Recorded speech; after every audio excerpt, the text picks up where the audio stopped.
Hey there, friends. Al Iverson here. It's time for another one of your email authentication and deliverability questions answered.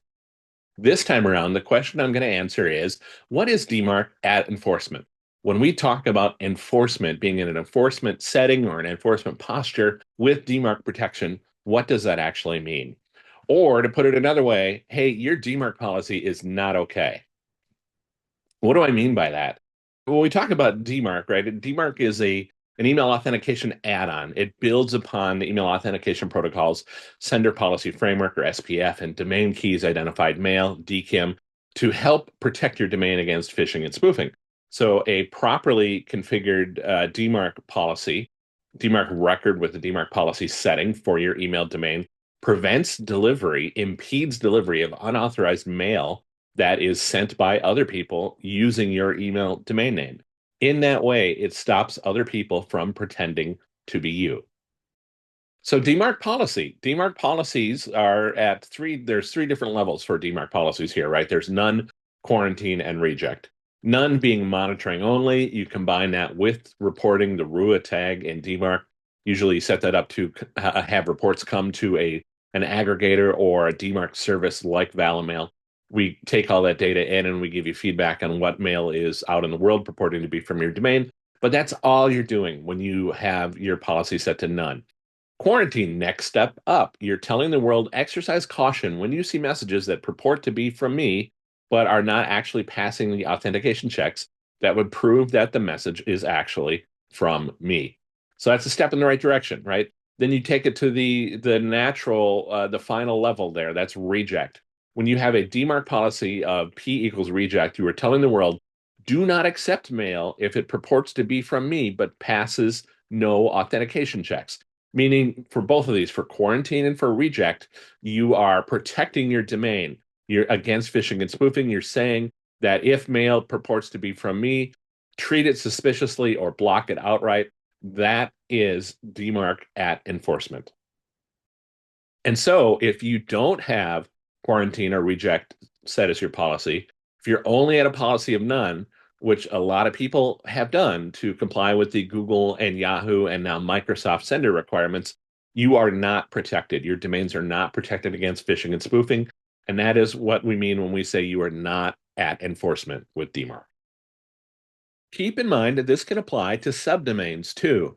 In addition to the P equals flag to set the policy for the highest level of your domain, there is a setting for SP equals as well that lets you set policy or protection level for subdomains. So if you set P equals reject for the highest level of your domain, but you set up SP equals none, you are going to have subdomains completely unprotected.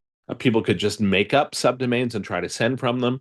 And you're telling the world, hey, don't reject mail if it fails authentication checks, just report on it. So in that way, your overall domain definitely would not be at enforcement.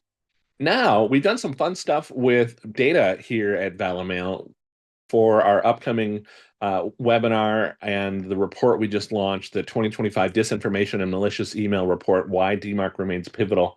Looking at industry data from those many thousands of domains across a dozen different industries, here we find that close to 44% of domains across these dozen industries have implemented DMARC, but are not at enforcement. That's a problem. Those domains are not protected. Slicing this data another way, right? This is that same list of many thousands of domains across the dozen industries. And you can see here, instead of looking at which ones have DMARC, I'm only looking at which ones are actually protected with DMARC, which ones are in an enforcement posture with DMARC. So you've got that 38% of domains in this industry snapshot are protected against email phishing and spoofing, and close to two-thirds, 61%, right? Nearly two-thirds of these domains are not implementing DMARC properly. Either they have no DMARC record at all, they've done nothing, or they've set up P equals none. So they've got reporting in place, perhaps, but nothing else, no actual instructions to the world to reject mail, to reject fake mail that pretends to be from them. If you want to learn more about this data, coming up very soon, our May 22nd webinar, where we touch on all of this data from this report, break down insights and snapshots and more from the dozen different industries. There's a link to the webinar there. There's still time to register. coming up very soon. So hopefully I'll see you there. Looking forward to sharing insights with you there.